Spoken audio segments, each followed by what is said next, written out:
Buksan po natin ang ating mga Biblia sa James chapter 5. Basahin po natin from verses 7 up to 11. Although ang tututukan po natin sa ating pag-aaral ngayon ay verse 7 lang, pero nais ko po na basahin natin itong buong section or buong paragraph na ito upang laging nananatili sa ating isipan yung pong konteksto ng ating pinag-aaralan. So James chapter 5 verses 7 up to 11. Be patient therefore, brothers, until the coming of the Lord. See how the farmer waits for the precious fruit of the earth, being patient about it until it receives the early and late rains. You also be patient. Establish your hearts, for the coming of the Lord is at hand. Do not grumble against one another, brothers, so that you may not be judged. Behold, the judge is standing at the door. As an example of suffering and patience, brothers, take the prophets who spoke in the name of the Lord. Behold, we consider those blessed who remained steadfast. You have heard of the steadfastness of Job, and you have seen the purpose of the Lord, how the Lord is compassionate and merciful. Okay, so ngayon po, as I mentioned, tututukan lang natin itong verse 7. Ang title po sa ating pag-aaral, What is the coming of the Lord? Ano ibig sabihin nitong phrase na to, the coming of the Lord? So ito po ang ating tututukan ngayon. Now, before doing that, mag-review lamang tayo ng kaunti sa mga natutunan natin last time. Last week, tiningnan po natin itong great passage na ito ng sulat ni James upang malaman, itong binasa natin ngayon, upang malaman kung ano sinasabi ng Biblia regarding patience. And marami po tayong mga natutunan mula rito. Una, we have learned that the Christian cannot escape trouble in this world. Whether it is the universal trouble that all mankind face because we live in a sin-cursed world, or the specific trouble that only believers experience because they are followers of Christ. So merong dalawang klaseng trouble na hinaharap tayo dito sa mundong ito. Yung universal trouble at saka yung specific na trouble na unique sa mga mananampalataya lang. And the basic attitude that God calls believers to manifest sa mga sitwasyong ito is patient endurance or patience. So ito yung talagang binibigyan ng diin dito sa passage na to na tinitingnan natin. Now we also learned what patience means. It comes from a compound Greek word that literally means long-tempered, and it is the opposite of short-tempered. It denotes exercising, understanding, and long-suffering patience toward difficult persons. It exercises self-restraint and does not retaliate under provocation. It is tolerant of the imperfections, faults, and differences of others. It gives the other person time to change and room to make some mistakes in the process. So yan ang ibig sabihin generally ng salitang patience. We have also learned that patience is related to the word steadfast. Pero ang pagkakaiba nitong dalawang ito, itong patience at saka steadfast, pag sinabing patience, it refers to patiently enduring difficult people. Yung mga tao, ang direksyon nito. Pero pag sinabing steadfast, we are patiently enduring trying circumstances. So yun lang ang pagkakaiba. Pero pareho na merong aspeto ng patience. No, yung hindi ka nagre-retaliate, hindi ka nagre-react, hindi ka nagagalit kaagad, no? Naghihintay ka sa kung ano gagawin ng Panginoon Diyos. And so kasama 'yan. So again, patience, mas ang problema mo yung mga tao na mahirap pakitunguhan o yung mga taong nagpa-persecute sa iyo. Pero pag sinabing steadfastness, you are referring to patient endurance during itong mga sirkumstansya na to na dinadaanan mong mahirap sa buhay. Maaring literal na bagyo, nawalan ka ng bahay, nawalan ka ng trabaho, namatay yung kamag-anak mo, mahal mo sa buhay, walang dumating na sahod, nagkasakit ka. So, yan yung mga sirkumstansya na kinakailangan mo ng steadfastness. Okay, now we also learned that patience is an element of true love, that it is an aspect of the fruit of the Holy Spirit, and that it is a characteristic of God in His dealing with sinful humanity. Sabi nga ng 2 Peter chapter 3 verse 9, may kita natin dito ang pasensya ng Diyos. Sabi doon, the Lord is not slow to fulfill His promise, as some count slowness, but is patient toward you, not wishing that any should perish, but that all should reach repentance. So, dito natin makikita na ang Diyos mismo, siya ang perfect na example natin ng patience, at dahil ganyan nga ang Panginoon Diyos, nais ng Panginoon tayo rin na tumatawag sa ating mga sarili, followers of God, believers in the Lord Jesus Christ. Nais ng Panginoon tayo rin ay magpakita ng patience towards others. Naalala ko nga yung mga salita ng ating Panginoong Hesus in His parable of the unforgiving servant. Ito ay nagsusuporta nitong idea na to na kung paano ang treatment ng Panginoon Diyos sa atin, ganun din dapat ang treatment natin sa iba. Sabi ng Matthew 18 verses 32 up to 35. Ito ay kasama sa parable ni Jesus regarding the unforgiving servant. Sabi niya, then his master summoned him and said to him, "You wicked servant, I forgave you all the debt because you pleaded with me. And should not you have had mercy on your fellow servant as I had mercy on you?" Diba? Dahil nga, kumbaga, kung i-apply na natin kaagad ito, dahil ang Panginoon Diyos nagpakita ng awa at kabutihan sa atin, dapat tayo rin magpakita ng awa at kabutihan sa mga taong nagkakasala sa atin. Pag sila'y humingi ng tawad, dapat mabilis din tayong magpatawad sa kanila. Sabi nga ng verses 34 and 35, and in anger his master delivered him to the jailers until he should pay all his debt. So also, sabi ni Jesus, my heavenly Father will do to every one of you if you do not forgive your brother from your heart. So similarly, ganun din yung patience. If God has been patient toward us, then we also should be patient towards one another. So yun yung parang connection dito. Now, there is so much I want to explain to you mula dito sa paragraph na ito na tinututukan natin ngayon, itong James chapter 5 verses 7 up to 11, pero hindi po magkakasya yung panahon natin para magawa ko yon. At kahit na masabi ko sa inyo, lahat ng gusto kong sabihin, you will not be able to absorb them in one sitting. And so, expect na itong pag-aaral natin na may connection sa patience will take us another week or two to finish. And I hope you will be patient. Okay, so today, anong pag-aaralan natin? Today, our focus will only be on James chapter 5 and verse 7. Now, I want you to look at this verse for a moment. There are several things na sinasabi nitong verse na ito. First, it tells us what to do. We are to be patient. So, natutukan na natin yan last time. Second, it tells us that being patient is the response we need to do when we are persecuted or when people abuse us. At makikita natin dito sa salitang therefore. No, makikita natin kasi itong salitang therefore links verse 7 with the previous paragraph. No, ano bang pinakita doon sa previous paragraph? Pinakikita doon yung condemnation ni James of the rich because of their abuse of the poor Christians who served them or who mowed their fields.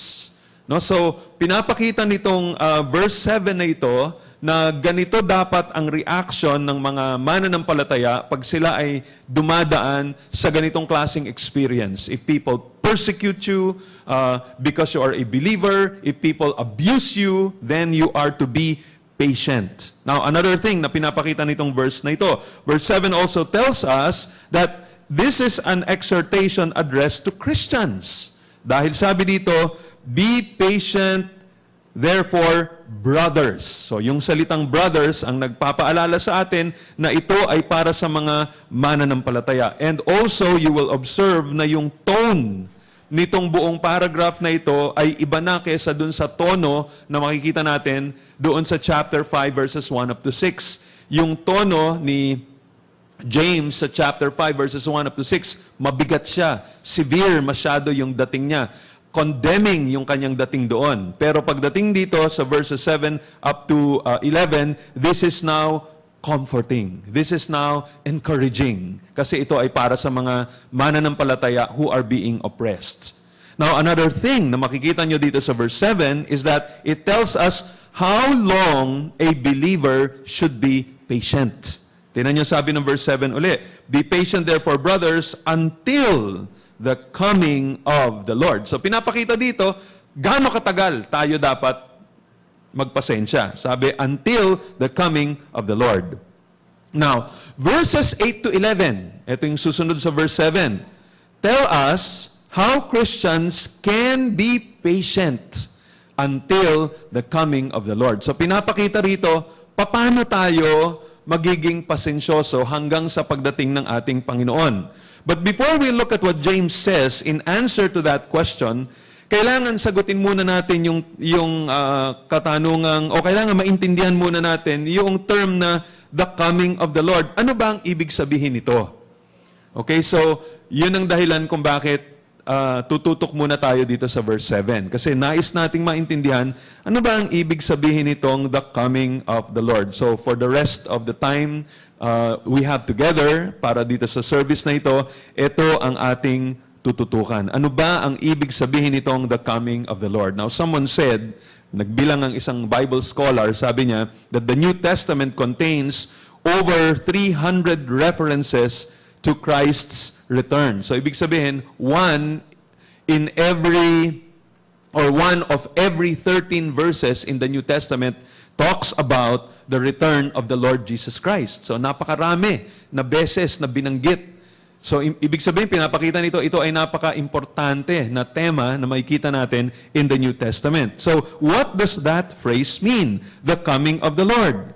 Now, the recipients of this letter, yung mga unang tumanggap nitong letter na ito, ni James, yung mga unang nakabasa nito, apparently, naintindihan nila kung ano ang ibig sabihin ni James. Kasi, wala namang paliwanag na binigay si James dito. Ginamit niya lang yung term na yon, coming of the Lord, wala nang paliwanag. So, ibig sabihin nun, naintindihan nila. Kasi kung hindi nila naintindihan, anong point na sabihin niya yon? Sabihin nila, ano ba ibig sabihin ni James nun? So, mukhang pinapakita nito na naituro na ni James ito sa kanila noong hindi pa sila nag-scatter.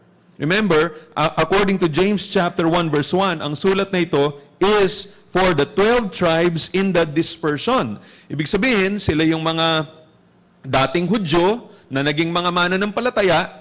Pagkatapos, sila ay pinasturan ni James, tinuruan niya sila nung sila'y nasa Jerusalem pa, but perhaps because of persecution or because of financial problems, nag-scatter sila all over the Roman Empire. And so ngayon, itong mga former members ni James ang kanyang sinusulatan. Pero bago sila nag-scatter, pinag-uusapan na ni James ito. Sinishare na ni James sa kanila kung ano ibig sabihin ng coming of the Lord. And so, nung sinulat niya ito sa kanila, there was no need for further explanation. Now, so pinapakita nito, o maaring ang implication nito is this, that early in the Christian life of the believers at that time, they were already instructed regarding the second coming of Christ. And perhaps, ito ay magandang paalala sa atin ngayon, tayong mga mananampalataya ngayon, that the subject of the second coming of Christ is not a doctrine for mature believers.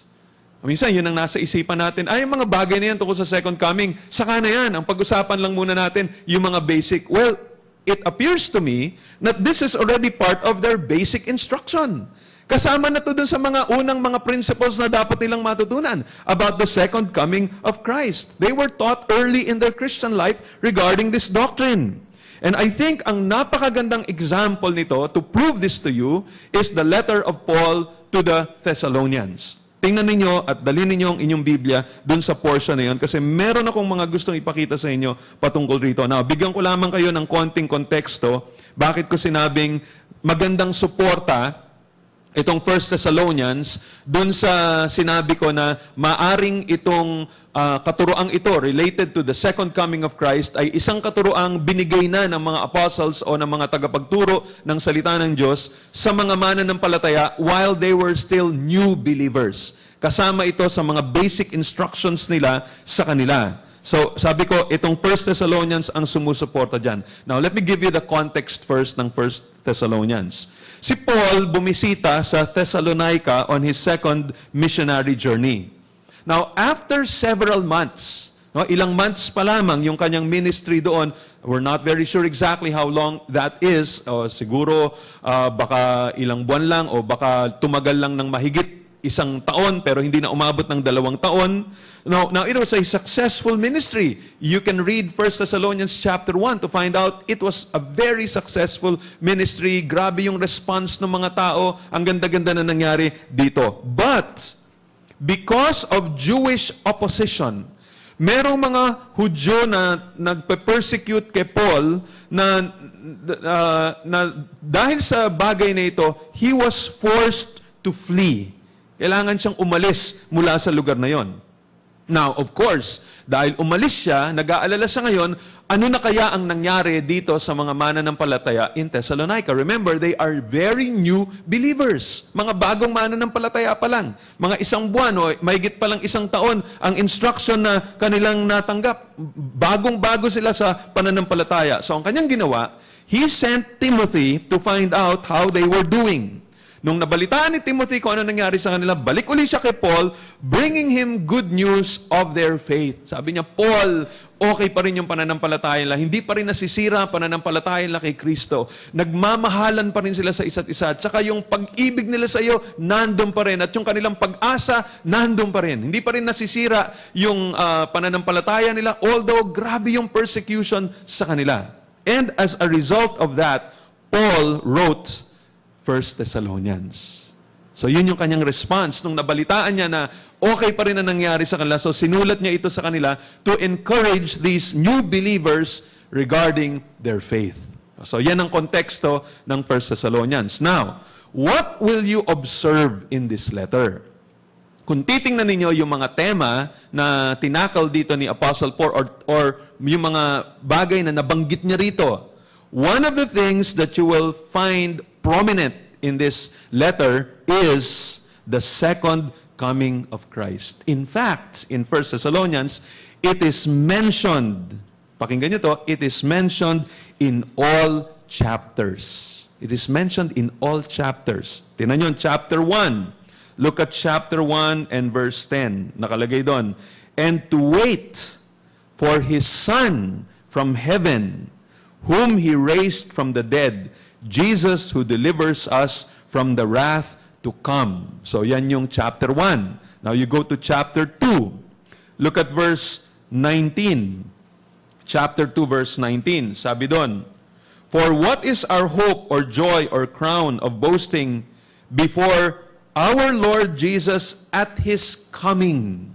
Tingnan nyo, nabanggit niya na naman, at His coming. Now look at chapter 3. Look at verse 13. Chapter 3 and verse 13. So that He may establish your hearts blameless in holiness before our God and Father at the coming of our Lord Jesus with all His saints. Oh, sa pagbabalik na naman. Look at chapter 4. Chapter 4, verses 13 up to 18. We find this great passage related to the rapture. Sabi doon, but we do not want you to be uninformed, brothers, about those who are asleep, that you may not grieve as others do who have no hope. For since we believe that Jesus died and rose again, even so through Jesus God will bring with Him those who have fallen asleep. For this we declare to you by a word from the Lord, that we who are alive, who are left until the coming of the Lord, will not precede those who have fallen asleep. And he continues speaking about the coming of the Lord up to verse 18. So you're talking of chapter 4. Ang haba na ng binanggit niya patungkol dyan. Ginamit niya ito para dun sa mga tao na maaring na-persecute, maaring dahil sa persecution sila'y namatay o nauna nang namatay. And the way for Paul to encourage them or to comfort them, kasi baka naisip nila na, nako, naiwan na itong aking mahal sa buhay. Baka pagbalik ng Panginoong Hesus, may iwan na sila. So, eto ginamit niya to comfort them. But he talked about the coming of the Lord. And then you go to chapter 5. Ando na naman ito, verses 1 up to 11. Now, concerning the times and the seasons, brothers, you have no need to have anything written to you, for you yourselves are fully aware that the day of the Lord will come like a thief in the night. Paano sila naging fully aware about the day of the Lord? Dahil ito ay tinuro na ni Paul sa kanila when he was with them. Of course, kung wala siyang nabanggit patungkol dito sa mga bagay na ito, paano nila alam? Sabi, ano ba itong pinag-uusapan dito? Ano ba sinasabi dito ni Paul? Hindi namin alam kung ano ito. Pero sabi niya sa kanila, you are fully aware that the day of the Lord will come like a thief in the night. The reason they are fully aware is, yun nga, sinabi na niya yun sa kanila when he was first there ministering to them. And then, in verses 23 and 24, yun na naman, now, tinan niyo ang kanyang benediction, now may the God of peace himself sanctify you completely, and may your whole spirit and soul and body be kept blameless at the coming of our Lord Jesus Christ. So, ulitin ko, no? Ang konteksto nitong 1 Thessalonians, bago pa lamang sila ng mga believers. And then, nung sinulatan niya sila, in every chapter, nandun ang pagbanggit niya about the coming of the Lord Jesus Christ. So, ang pinapakita nito, ito ay suporta na bago pa lamang yung mga mananampalataya, ang pagtuturo patungkol sa second coming ni Christ, tinuro na sa kanila. No, alam na nila yon, kasama na yon sa mga basic instruction na binigay sa kanila ng mga apostles at ng mga teachers of the Word of God during that period. So that means, ganun din dapat sa atin ngayon. Dapat ngayon pa lang, mga bago pa lang sa pananampalataya, dapat naiintindihan na rin nila itong mga katotohanan ito. Huwag nating i-put on hold itong mga katotohanan ito na saka na natin pag-usapan yan pagka mga 5 years na sila or 10 years na in the Lord. Hindi, bago pa lang.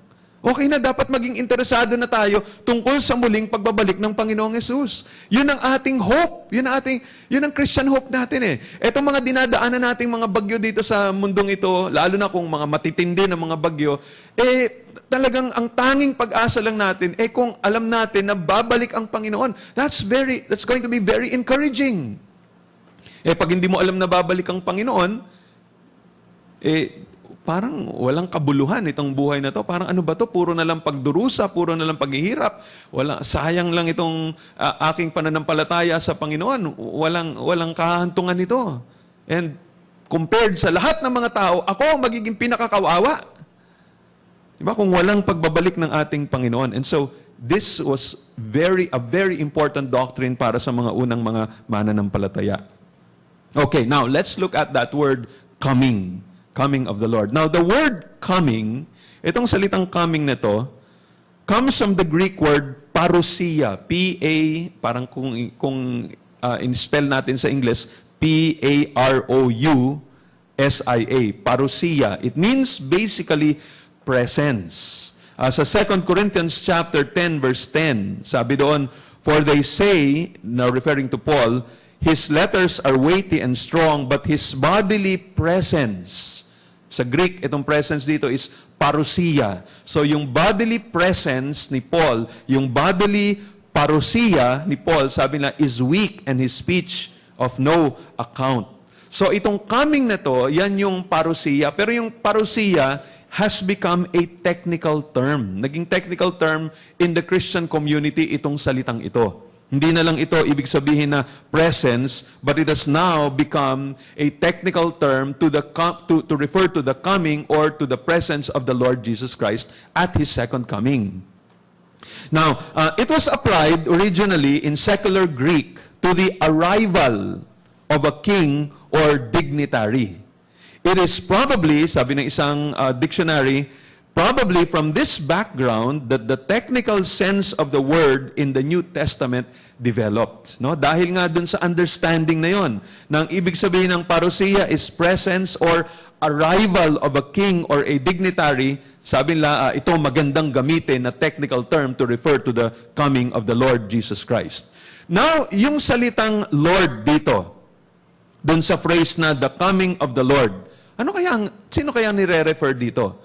Well, if you go back to James, kung sasamahan ninyo ako at babalik tayo doon, dito sa James chapter 5, yung salitang Lord dito, kung titingnan natin, can refer to God the Father. Tingnan ninyo yung James chapter 5 and verse 4. Sabi doon, behold, the wages of the laborers who mowed your fields, which you kept back by fraud, are crying out against you, and the cries of the harvesters have reached the ears of the Lord of hosts. So, if you read the Old Testament and you read the term Lord of hosts, alam na ninyo, this refers to Yahweh, this refers to God or to God the Father, as we would say. So, ito yung Lord of hosts dito. Now, look at verse 10. Chapter 5 and verse 10. Sabi doon, as an example of suffering and patience, brothers, take the prophets who spoke in the name of the Lord. So yung mga prophets in the Old Testament, they spoke in the name of the Lord. Alam natin na yung Lord na nire-refer doon is Yahweh, or ngayon we would say God the Father. So siya yung Lord na binabanggit doon. Hindi naman sila, they spoke in the name of Jesus Christ. New Testament lang yon. They spoke in the name of the Lord. So referring to Yahweh or to God the Father, as we would say. Now verse 11, sabi doon, behold, we consider those blessed who remained steadfast. You have heard of the steadfastness of Job, and you have seen the purpose of the Lord, how the Lord is compassionate and merciful. So yung Lord naman dito, with regards to Job, we know that was, again, God. Di ba? Si God the Father na naman yan. Sasabihin natin. Di ba? Hindi si Jesus Christ, siguro, sabihin natin, kasi Jesus was only revealed in the New Testament, and so malamang noong sinabi ni James na naintindihan natin that the Lord is compassionate and merciful, James may be referring to God the Father nung sinabi niya yung Lord doon. Okay? So now, go back to chapter 5 and verse 7. Be patient therefore, brothers, until the coming of the Lord. O, di Lord lang naman ang sinabi. Hindi naman sinabi ditong the Lord Jesus Christ. Sabi lang Lord. So ano to? Is this the coming of God the Father? Well, kung konteksto ang titingnan natin sa chapter 5, we might say, o dito, kung tututukan mo lang ang chapter 5 at hindi mo natitingnan yung ibang passages, you might say, this is referring to God the Father. But, eto kailangan maintindihan natin. Kung titingnan nyo yung kabuuan ng New Testament, you will discover na itong coming of the Lord, itong parousia na ito, has become a technical term to refer to the coming of the Lord Jesus Christ. Technical term na siya. Nung nasulat yung New Testament, pag sinabi nilang coming of the Lord, automatic, ang utak ng lahat ng mga tao na gumagamit ng term na yun, it refers to the coming of the Lord Jesus Christ. Naging technical term na siya. And so, although James, kung titingnan natin yung konteksto ng chapter 5, yung mga Lord na binanggit niya na hindi coming of the Lord, kundi yung the Lord of hosts, the Lord was compassionate towards Job, etc. Although si God the Father yon, pero pag kinuha mo lang yung phrase na coming of the Lord, that does not refer to God the Father anymore. It refers to Jesus Christ. Kasi technical term na ginagamit nila yon to refer to Jesus' second coming. Yun ang ibig sabihin nitong the coming of the Lord. Okay? And so, halimbawa, makikita ninyo, 1 Thessalonians chapter 5 and verse 23. Ito dahilan kung bakit ganito ang term na makikita natin dito. Now, may the God of peace Himself sanctify you completely, and may your whole spirit and soul and body be kept blameless at the coming of our Lord Jesus Christ. So, tingnan nyo, nakadikit na yung Jesus Christ doon. Kasi talagang naging technical term na yun eh. Pag sinabing coming of the Lord, alam nila, that's referring to Jesus Christ. Look at 2 Thessalonians chapter 2 verse 1. 2 Thessalonians chapter 2 verse 1. Now, concerning the coming of our Lord Jesus Christ and our being gathered together to Him, etc. So, nakita nyo, coming of our Lord Jesus Christ. And so, as I said, at the time na sinulat ito ni James at binanggit niya itong coming of the Lord, technical term na yan, and they are not referring to coming of God the Father, they are referring to the coming of the Lord Jesus Christ. So, itong coming of the Lord Jesus refers to the end of history. And ang intention nito is, primarily may dalawang bagay, to deliver the saints and to judge the wicked. Tingnan ninyo itong mga verses na ito, to deliver the saints. Now, I hope you understand, no? Itong ginagawa natin ngayon, I hope you will bear with me and prepare niyo ang inyong isipan sa ginagawa ko ngayon because this is more of an instruction. No? Tinitingnan natin, ano ba ang ibig sabihin ng coming of the Lord? So para tayong nagba-Bible survey o para tayong dumadaan sa iba't ibang mga portions ng Scripture para malaman muna natin. Kasi importanteng foundation ito dun sa mga practical na mga bagay na sasabihin ko sa susunod nating pag-uusapan itong passage na to. Most probably, it's not going to be on Sunday kasi Resurrection Sunday yun eh. Pero after that Sunday, when we go back to James chapter 5, magiging practical na tayo. Pero bago tayo maging practical, dapat maintindihan muna natin, ano ba ibig sabihin ng coming of the Lord?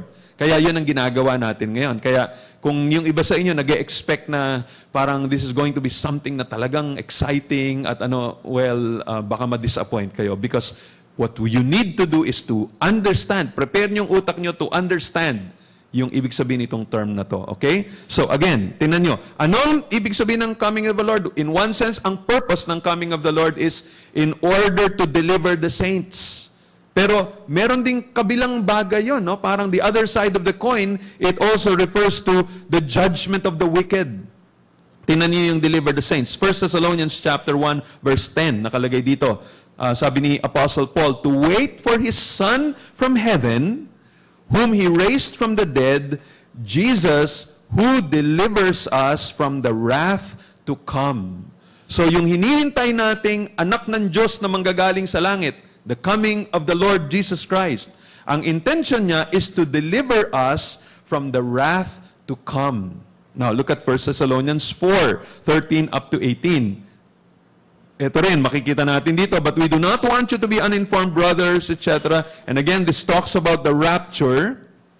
Sabi dito sa verse 14, since we believe that Jesus died and rose again, even so, through Jesus, God will bring with Him those who have fallen asleep. For this we declare to you by a word from the Lord, that we who are alive and who are left until the coming of the Lord will not precede those who have fallen asleep. For the Lord Himself will descend from heaven with a cry of command, with the voice of an archangel, and with the sound of a trumpet of God. And the dead in Christ will rise first, and we who are alive, who are left, will be caught up together with them in the clouds to meet the Lord in the air, and so we will always be with the Lord. So yan yung mga kasama dun sa deliverance, kumbaga, no? Now, another part nitong coming of the Lord refers to the judgment of the wicked. Tingnan niyo tong 1 Thessalonians chapter 5 verses 1 up to 11. Sabi doon, now, concerning the times and the seasons, brothers, we have no need to have anything written to you, for you yourselves are fully aware that the day of the Lord will come like a thief in the night. While people are saying there is peace and security, then sudden destruction will come upon them, as labor pains come upon a pregnant woman, and they will not escape. But you are not in darkness, brothers, for that day to surprise you like a thief. For you are all children of light, children of the day. We are not of the night or of the darkness, so then let us not sleep, etc. And then let's jump to verse 9. For God, sabi doon, has not destined us for wrath, but to obtain salvation through our Lord Jesus Christ, who died for us, so that whether we are awake or asleep, we might live with Him. Therefore, encourage one another and build one another up, just as you are doing. Did you observe something? Itong mga binasa ko na ito, galing sa 1 Thessalonians. Etong 1 Thessalonians, kung titingnan nyo, magkatabi, itong, as I said, no, bawat chapter ng 1 Thessalonians, merong binabanggit regarding the second coming of the Lord Jesus Christ. Pero yung chapter 4, verses 13 up to 18 talks about the rapture. No? Pero, pagdating ng chapter 5, verses 1 up to verse 11, it now refers to the same thing as being the day of the Lord. Tingnan ninyo kung, if you're using the the ESV, may kita nyo sa ibabaw ng chapter 4 and verse 13, the coming of the Lord. Sa ibabaw ng chapter 5 and verse 1, the day of the Lord. Now, siguro sabihin ng iba, magkaiba yung the coming of the Lord from the day of the Lord. So, dapat huwag mong pagsamahin yan. Well, in a sense, magkahiwalay hindi mo pwedeng pag-isahin. But also, in another sense, kasama yon sa isang buong litrato ng coming of the Lord. Now, to prove that to you, tingnan ninyo ang 2 Thessalonians chapter 2. 2 Thessalonians chapter 2 and verses 1 and 2. Tingnan ninyo ito. 2 Thessalonians chapter 2, verses 1 and 2. Sabi doon, now, before you go there, no, tingnan niyo muna ang 2 Thessalonians chapter 2, verse 8. 2 Thessalonians chapter 2, verse 8. Nakalagay doon, and then the lawless one will be revealed, whom the Lord Jesus will kill with the breath of his mouth, and bring to nothing by the appearance of his coming. Okay, so meron na namang nakabanggit dito about the coming of the Lord Jesus sa 2 Thessalonians chapter 2 verse 8. Pero ang effect nitong coming ng ating Panginoon will be the destruction of the lawless one. Okay, so gusto ko lang i-establish doon na pag sinabi nating coming of the Lord, it includes both itong deliverance and deliverance ng mga mananampalataya ng Panginoon, sa Panginoong Hesus, and it also includes judgment or destruction of the wicked. Okay, now, tingnan nyo itong 2 Thessalonians chapter 2, verses 1 and 2, as I mentioned a while ago. Tingnan nyo lang na mabuti ito. Sabi ron, now, concerning the coming of our Lord Jesus Christ and our being gathered together to Him. Okay, so pag binasa mo yan, maalala mo kagad, ito, 1 Thessalonians chapter 4 ito. Itong binanggit tungkol sa rapture, chapter 4, verses 13 up to 18 sa 1 Thessalonians, di ba? Sabi, now concerning the coming of our Lord Jesus and our being gathered to Him, we ask you, brothers, now look at verse 2, not to be quickly shaken in mind or alarmed, either by a spirit or a spoken word or a letter seeming to be from us, to the effect, tinan nyo to, that the day of the Lord has come. The coming of the Lord Jesus, dito sa passage na to, at least, is equated with the day of the Lord coming. So pareho. Again, as I mentioned to you a while ago, sa 1 Thessalonians chapter 4 at 1 Thessalonians chapter 5, pinagsunod yung coming of the Lord at saka day of the Lord. Pero dito sa 2 Thessalonians chapter 2 verses 1 and 2, inequate siya. Sa 1 Thessalonians, magkasunod, pero dito magkapareho na. Sabi, yung coming of the Lord is the same as the day of the Lord has come.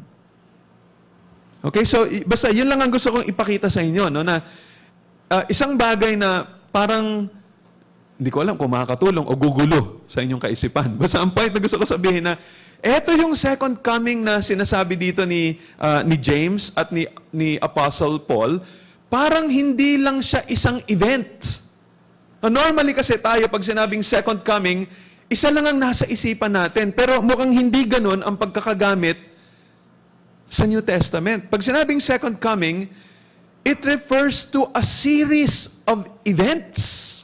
Series of events. Okay? Now, for more clarification, pakinggan nyo itong Complete Word Study Bible. This is from the Complete Word Study Bible. Sabi doon, the term parousia refers to the second coming of the Lord. But the second coming is not just one event taking place at a particular time. Rather, it is made up of a series of events. We can understand which event is referred to only by a careful examination of the context. Doon mo lang malalaman kung anong specific aspect nitong second coming ang pinag-usapan. Pero ulitin natin, itong second coming from the New Testament perspective, it is a series of events. Okay? Kaya nga minsan, ganito sinasabi ko. Halimbawa, ito sinasabi ito ng maraming Bible scholars. When you talk of the second coming, it has two phases. The first phase is the rapture. The second phase is yung normally na tinatawag ng mga tao ngayon na second coming. Na kung saan, kasi yung rapture, yung mga saints, according to 1 Thessalonians chapter 4, will meet Jesus Christ in the clouds. And then, so yun yung first phase. And then yung second phase, together with the saints, bababa si Jesus Christ, stepping here on earth. Tatapak na siya dito together with the saints. kasama niya. At sabi nila, lahat yung dalawang aspeto na yon is called the second coming. Pero yung isa, first phase, yung isa, second phase. Okay, so yun, kailangan nating maintindihan. So minsan ganun, ang sinasabi niya ba, second coming, lahat yan kasama dito sa buong second coming na ito. Okay, kaya ulitin ko, yung una, yung aspect ng rapture. Saan natin makikita yung rapture? Ito nga, 1 Thessalonians 4, verses 13 up to 15. Sabi dun sa verse 15, we declare to you by a word from the Lord that we who are alive or left until the coming of the Lord, the parousia of the Lord. And by the way, this is the only other place in the whole New Testament where the exact phrase, the coming of the Lord, is found. No? Yung isa dito sa James chapter 5 verse 7, ikalawa dito. Sa ibang mga passages nakalagay na the coming of the Lord Jesus Christ, may dagdag ng Jesus Christ. Pero dito sa 1 Thessalonians chapter 4, 13 to 15, it refers talagang eksaktong-eksakto. The coming of the Lord, ganun lang, wala nang dagdag. And here we find it refers to the rapture. Another place where you find the rapture is John chapter 14 verses 2 and 3. Sabi ni Jesus, in my Father's house are many rooms. If it were not so, would I have told you that I go to prepare a place for you? And if I go and prepare a place for you, I will come again and will take you to myself, that where I am, you may be also. And so, yan ay kasama dun sa binabanggit nating rapture. You can use that as another support for the rapture. Although, gusto kong klaruhin, walang mga nakalagay dito kung kailan yung timing ng rapture. Sinasabi lang na ito yung mangyayari. Now, another is 1 Corinthians chapter 15 verses 50 up to 54. 1 Corinthians 15 verses 50 up to 54. Nakalagay, I tell you this, brothers, flesh and blood cannot inherit the kingdom of God, nor does the perishable inherit the imperishable. Behold, I tell you a mystery. We shall not all sleep. In other words, hindi tayong lahat dadaan sa kamatayan. But we shall all be changed. Ibig sabihin nito, may mga tao na buhay, pag bumalik ang Panginoong Yesus, pagdating nitong rapture na ito, hindi na sila mamamatay. Automatic, papalitan ng Panginoon Diyos ang kanilang katawan into a resurrected body. Hindi na dadaan ng kamatayan. And sabi dito ni Paul, this is a mystery. In other words, hindi ito alam dati. Hindi ito pinaalam in the Old Testament. No? Parang ang alam lang nila, lahat mamamatay and then the resurrection. Pero dito, hindi. Yung mga namatay, pagdating ni Jesus Christ, according to 1 Thessalonians chapter 4, sila yung unang mare-resurrect. Pero pagkatapos nila, yung mga buhay, mare-resurrect din. Pero hindi na sila dadaan ng kamatayan. So, yun yung sinasabi rito. Now, turn to verse 52 of 1 Corinthians 15. In a moment, in a twinkling of an eye, at the last trumpet, for the trumpet will sound, and the dead will be raised imperishable, and we shall be changed. For this perishable body must put on imperishable, and this mortal body must put on immortality. When the perishable puts on the imperishable, and the mortal puts on immortality, then shall come to pass the saying that is written, death is swallowed up in victory. Okay, so yan yung isang aspeto pag sinabi nating second coming. Now, yung second coming, so that includes the rapture, and meron pang iba't ibang mga terms na ginagamit to refer to that same thing. Sometimes, ang ginagamit na salita is the day of the Lord. Tulad ng 1 Corinthians chapter 5 verse 5. You are to deliver this man to Satan for the destruction of the flesh, so that his spirit may be saved in the day of the Lord. So, tinan nyo, no? Yung day of the Lord, ang function nito dito is not to judge, pero to save the believer. Diba? So that his spirit may be saved in the day of the Lord. Okay, sabi ng Philippians chapter 1 verse 6, and I am sure of this, that he who began a good work in you will bring it to completion at the day of Jesus Christ. Sabi ng Philippians chapter 2 verse 16, holding fast to the word of life, so that in the day of Christ I may be proud that I did not run in vain or labor in vain. So tinan nyo, yung day of Christ, something to rejoice in, something na natutuwa si Paul, something that Paul would look forward to, something that will bring salvation and deliverance to those who believe. So I think that's all part nitong rapture. Itong mga day of the Lord na binabanggit dito. Now, another element nitong day of the Lord na kailangan maintindihan natin ay simultaneously, kasabay nitong pagbabalik ng Panginoon na ito, itong first aspect na ito, there is also a great time of suffering for the unbelievers who are still alive at the time of the parousia, at the time of this second coming ng Panginoon. Pag naabutan sila nitong second coming ng Panginoon at sila ay hindi nananampalataya sa Panginoon Diyos, they are going to experience great suffering. Now, yang bagay na yan ay tinatawag sa Old Testament na the day of the Lord. Yan din ang tawag doon. Pero sa Old Testament, mas madalas na tinatawag yan na the day of the Lord. Halimbawa, sa Isaiah 13, 6-9, sabi doon, "Wail, for the day of the Lord is near. As destruction from the Almighty, it will come. Therefore, all hands will be feeble. Every human heart will melt. They will be dismayed. Pangs and agony will seize them. They will be in anguish like a woman in labor. They will look aghast to one another. Their faces will be aflame. Behold, the day of the Lord comes, cruel with wrath and fierce anger, to make the land a desolation, to destroy its sinners from it." Tingnan nyo, yun ang Old Testament. Yung tawag doon, day of the Lord will come. Wrath of the Lord will be poured. Now, 1 Thessalonians chapter 5, verses 2 up to 3. 1 Thessalonians 5, 2 and 3. Ito, babasahin ko lang uli para makita niyo yung connection. Sabi doon, "For you yourselves are fully aware that the day of the Lord will come, like a thief in the night. While people are saying there is peace and security, then sudden destruction will come upon them, as labor pains come upon a pregnant woman, and they will not escape."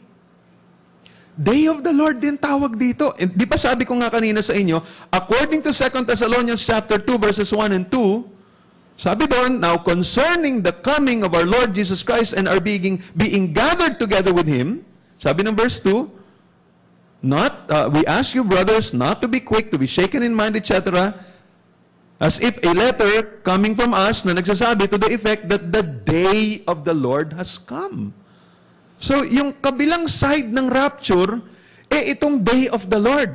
Kung paano ang pagdating ng rapture may ililigtas, yung mga buhay na hindi mananampalataya na may iwan dito, makakatikim din ng isang aspeto nitong day of the Lord. Pero ito yung 7-year tribulation. Lahat yung 7-year tribulation na yun, para ang pinapakita rito, that whole thing is also called the day of the Lord. Sabi ng Matthew chapter 24, verses 21 up to 22, "For then there will be great tribulation, such as has not been from the beginning of the world until now. No, and never will be. And if those days had not been cut short, no human being will be saved. For the sake of the elect, those days will be cut short." Okay, so lahat yan, by the way, itong tinatawag na Great Tribulation, that will come in the second half of that 7-year. May tribulation na doon sa first 3.5 years. Pero pag pinakilala na yung Antichrist, the lawless one, maa-usher in na yung tinatawag na the Great Tribulation. So, pero lahat ito, tribulation yung tawag. Pero yung una, hindi pa ganun katindi. Pero yung next half, next 3.5 years, ganun nakatindi yun. Okay, again, all of that is part of the day of the Lord. Pero ito na naman. Meron din ng aspeto itong day of the Lord na kung saan babalik na naman ang Panginoong Hesus. Kasama ng mga na-rapture doon sa taas, together with the saints, babalik si Jesus at maglalanding na dito sa mundong ito kasama na yung mga saints. That will be after the tribulation. Tingnan nyo, sabi ng Matthew 24, 29 up to 31. "Immediately after the tribulation of those days, the sun will be darkened, and the moon will not give its light, and the stars will fall from heaven, and the powers of the heavens will be shaken. Then will appear in heaven the sign of the Son of Man, and then all the tribes of the earth will mourn, and they will see," tingnan nyo to, "the Son of Man coming in the clouds of heaven with power and great glory, and He will send out His angels with a loud trumpet call, and they will gather His elect from the four winds, from one end of heaven to the other." Ito tawag rito, the Son of Man coming.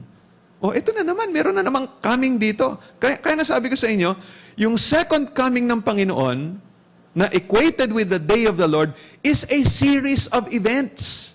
It's not just one event, one particular event. Kasama dun yung the rapture, kasama dun yung 7-year tribulation, kasama dun yung second aspect nitong second coming, wherein Jesus Christ together with the raptured saints would return here on earth. Now, ito pa, kung para makadagdag sa kaguluhan sa inyong kaisipan. Sabi ng 2 Peter chapter 3 verse 10, meron na namang day of the Lord na binanggit dito na kasama na naman dito sa buong litrato na to. Ano yung sabi ng 2 Peter chapter 3 verse 10? Parang kasama na dito buong millennial kingdom. Kasi sabi ng 2 Peter, hindi lang millennial kingdom, kundi pati new heavens and new earth. Kasi sabi ng 2 Peter 3 verse 10, sabi doon, but the day of the Lord will come like a thief, then the heavens, ito lahat na, the heavens will pass away with a roar, and the heavenly bodies will be burnt up and dissolved, and the earth and the works that are done on it will be exposed. This seems to be the last day that will bring about the termination ng lahat ng mga bagay. No? Pero ito, day of the Lord pa rin ang tawag dito. Kaya ulitin ko, ano kasama dito sa day of the Lord or tinatawag na second coming? It includes the rapture. It includes the 7-year tribulation. It includes the second phase nitong second coming ng Panginoon. And it also includes itong time na to, sabi dito, the day of the Lord will come, then the heavens will pass away with a roar, and the heavenly bodies will be burnt up. Wala ka ng pinag-uusapang tao dyan. Hindi lang ito 7-year tribulation na may matitira pang mga tao. Itong day of the Lord dito, sunog ang buong mundo. Patay lahat. Wala nang matitira, kumbaga. Pero ito na yung time na babaguhin na ng Panginoon Diyos ang buong mundo and usher in the new heavens and the new earth. So, it seems like itong bagay na ito na talagang bago pumasok nitong eternal kingdom na to, so parang simula nung rapture, whenever that's gonna be, whether it will be before the 7-year tribulation or in the middle of the 7-year tribulation or after the 7-year tribulation, Bible scholars are still arguing up to now kung alin ang tama doon. Pero parang tingin ko, the day of the Lord includes yung rapture na yon hanggang dito sa time na to na susunugin ng Panginoon Diyos ang lahat ng langit at lahat ng lupa to transform it into the new heavens and the new earth. It appears like that whole period of time is called the day of the Lord. Now, pag yung time na yon will come like a thief in the night, it will come so quickly. And if you're not prepared, and if you're not in the Lord Jesus Christ, it will come to you as a surprise. Talagang magugulat ka. So ulitin ko na just to conclude. Thus, itong conclusion, the coming of the Lord or His parousia consists of several comings. Ito'y galing sa Complete Word Study Bible na conclusion. No? Includes or consists of several comings which are in reality stages of a continuous process. So, lahat yan, kung titingnan mo yung kabuuan ng Biblia, ang tawag doon, the day of the Lord or the coming of the Lord. So, depende kung anong konteksto. Kung konteksto, ang ibig sabihin ng coming of the Lord doon, rapture. Kung titingnan mo yung 1 Thessalonians chapter 4. Kung titingnan mo yung 1 Thessalonians chapter 5, ang ibig sabihin nun, 7-year tribulation. Kung titingnan mo yung isa na namang passage, Matthew 24, ibig sabihin nun, the second aspect of the second coming of Christ. Kung titingnan mo na naman yung 2 Peter, ang ibig sabihin nun, gugunawin ng Panginoong Diyos yung buong mundo at buong universe. So, depende sa kung saang konteksto mo tinitingnan. Pero buong litrato na yan, mukhang ang tawag ng mga Bible authors doon is the day of the Lord or the coming of the Lord. When is it going to come? Sabi ng mga authors, it will come as a thief in the night, and that is consistent. Hindi natin ma-schedule yung araw na yun. Hindi natin alam specifically. Sabi ng 1 Thessalonians chapter 5 verse 2, "For you yourselves are fully aware that the day of the Lord will come like a thief in the night." So pag sinabing thief in the night, hindi mo alam kung kailan darating. Na-schedule niyo ba kung kailan darating yung magnanakaw? Alam niyo ba kung kailan nanakawan yung kotse ninyo, babasagin yung salamin at kukunin yung mga gamit niyo doon? You don't know when that's gonna come. So it'll be like a thief in the night. Sabi ni Paul, you are fully aware that that day will come like a thief in the night. So tinuro na niya to. Lagi niya sinasabi ni Paul sa kanila, wag na ninyong hulaan kung kailan darating yon. It will come like a thief in the night. You'll never know. Sabi ng Matthew 24 verse 36, "But concerning that day and hour, no one knows. Not even the angels of heaven, nor the Son, but the Father only." Ano ibig sabihin nun? Si Jesus hindi niya alam. As a human being, hindi alam ni Jesus Christ. Of course, as God, alam niya lahat ng alam ng kanyang tatay. But as a human being, hindi alam ni Jesus Christ. Diba? Kaya nga si Jesus, nagugutom, nauuhaw, natutulog, napapagod. Bilang Diyos, hindi mangyayari sa kanya. Pero bilang tao, na-experience niya yun. Sabi ng Matthew 24, verse 42, "Therefore stay awake, for you do not know on what day your Lord is coming." Sabi ng Acts chapter 1, verse 7, He said to them, "It is not for you to know times or seasons that the Father has fixed by His own authority." Kaya pag meron na naman tayong bagong nabalitaan, na meron na namang date, ng second coming ng Panginoon, whether that is referring to the rapture or referring to the second phase of the second coming of Christ or whatever, wag na kayong maniniwala. Kasi sa palagay ko, walang makakatsamba kung kailan yung panahon na yon. Because the Lord has reserved that right to Himself. Hindi pinaalam ng Panginoon Diyos yun kahit kanino. Now, kung hindi, itong isang isipin natin ang mabuti. Kung hindi babalik si Jesus to judge the living and the dead, sabi ni Paul, "Let us eat and drink, for tomorrow we die." Ganun na lang gawin natin. Kung hindi mangyayari talaga ito, no? Pilitin na nating kunin kung ano makukuha nating kasarapan at kasiyahan sa bawat araw na tayo'y nabubuhay sa mundong ito dahil hindi naman natin alam kung kailan tayo mamamatay. Pero, kung si Jesus Christ ay talagang babalik. At pag siya'y bumalik, He will come for believers. And He will come to judge sinners. Ano ngayon ang gagawin natin? And that means, if you're not yet a Christian, you need to become a believer. Hindi nyo alam kung kailan mangyari yan eh. The rapture can come tonight. Anytime. Pagkatapos kong magsalita ngayon, boom, it can come. The trumpet call, archangel's voice, and all of these things, maaaring bigla na lang dumating. Hindi tayo sigurado. So, we need to be prepared. So, if you've not yet a believer, receive Jesus Christ into your heart as Lord and Savior. If you're walking in sin, mag-ingat kayo, may kabayaran yung kasalanan. If you are already a Christian, sabi nga ni Paul, "Be steadfast, immovable, always abounding in the work of the Lord." But, alam niyo, ang ganda ng sinabi ni Peter, and with this, I'd like to close. What do we do? Now we know that Jesus Christ is coming. Sigurado yon. What are we supposed to do? 2 Peter chapter 3, verses 1 up to 18. I'd like to read the whole chapter as I close. 2 Peter 3, you may want to turn your Bibles there with me. "This is now the second letter that I am writing to you, beloved. In both of them, I am stirring up your sincere mind by way of reminder, that you should remember the predictions of the holy prophets and the commandments and the commandment of the Lord and Savior through your apostles, knowing this, first of all, that scoffers will come in the last days with scoffing, following their own sinful desires. They will say, 'Where is the promise of His coming?' For ever since the fathers fell asleep, all things are continuing as they were from the beginning of creation.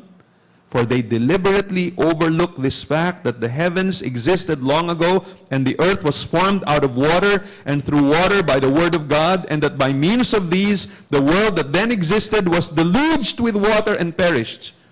But by the same word The heavens and earth that now exist are stored up for fire, being kept until the day of judgment and destruction of the ungodly. But do not overlook this one fact, beloved, that with the Lord, one day is as 1,000 years, and 1,000 years as one day. Siguro yun yung isang bagay para maging maliwanag sa atin eh. Kaya walang problema yung, ang dami naman, ang day of the Lord pala, ang haba pala, period pala yun, series of events pala yun. That's no problem in the mind of God. He can still call it the day of the Lord, the coming of the Lord. Day lang yun para sa Kanya. Or it's just a moment of time sa isipan ng Panginoon. Because sabi nga dito, one day is as 1,000 years, and 1,000 years as one day. The Lord is not slow to fulfill His promise, as some count slowness, but is patient toward you, not wishing that any should perish, but that all should reach repentance. But the day of the Lord will come like a thief, and then the heavens will pass away with a roar, and the heavenly bodies will be burnt up and dissolved, and the earth and the works that are done on it will be exposed. Since all these things are thus to be dissolved, what sort of people ought you to be? In lives of holiness and godliness, waiting for and hastening the coming of the day of God, because of which the heavens will be set on fire and dissolved, and the heavenly bodies will melt as they burn. But according to His promise, we are waiting for new heavens and new earth in which righteousness dwells.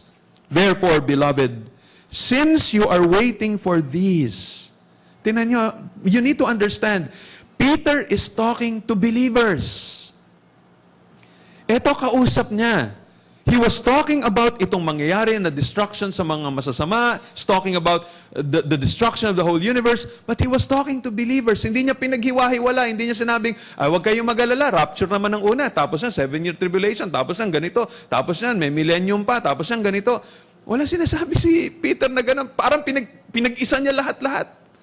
Kausap niya sila. Ito lang sabi niya, in light of these things that will come upon this world, therefore, beloved, since you are waiting for these, be diligent to be found by Him without spot or blemish and at peace. And count the patience of our Lord as salvation, just as our beloved brother Paul also wrote to you, according to the wisdom given him, as he does in all his letters when he speaks in them of these matters. So sabi niya, si Paul, ganun din, sinulat niya rin itong mga bagay na to na sinasabi ko sa inyo. There are some things in them that are hard to understand, which the ignorant and unstable twist to their own destruction as they do the other scriptures. You therefore, beloved, knowing this beforehand, take care that you are not carried away with the error of lawless people and lose your own stability, but grow in the grace and knowledge of our Lord and Savior Jesus Christ, to whom be the glory both now and to the day of eternity. Amen. Mga kaibigan, that's what we need to do. Grow in grace. If you're not yet a believer, repent of your sin. Put your trust in the Lord Jesus Christ, because these things are going to come. Ang susunod na major event na hinihintay natin na darating sa mundong ito is the coming of the Lord. Yan ang major event na hinihintay ng mundong ito. When is it gonna come? It will come like a thief in the night. We do not know when that's going to be. It can come anytime. So dear friends, while you still have opportunity, receive Jesus Christ. Who knows? Baka pag nag-rapture na, kung naunang rapture bago ng tribulation, mahalay nyo, biglang kalahati nitong kongregasyong ito o 7/10 nitong congregation, mag-disappear. Maiiwan yung iba to go through the 7-year tribulation. And you don't know what's going to happen. You cannot say, doon na lang ako tatanggap sa Panginoon pagdating na lang na 7-year tribulation. May chance pa pala eh. You don't know what's going to happen in the 7-year tribulation.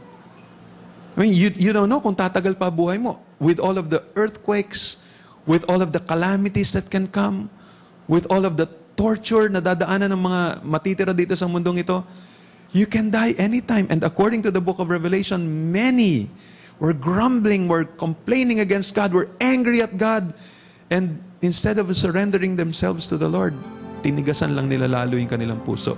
I believe there will be people who will be saved, but you cannot be sure if you're gonna be part of them.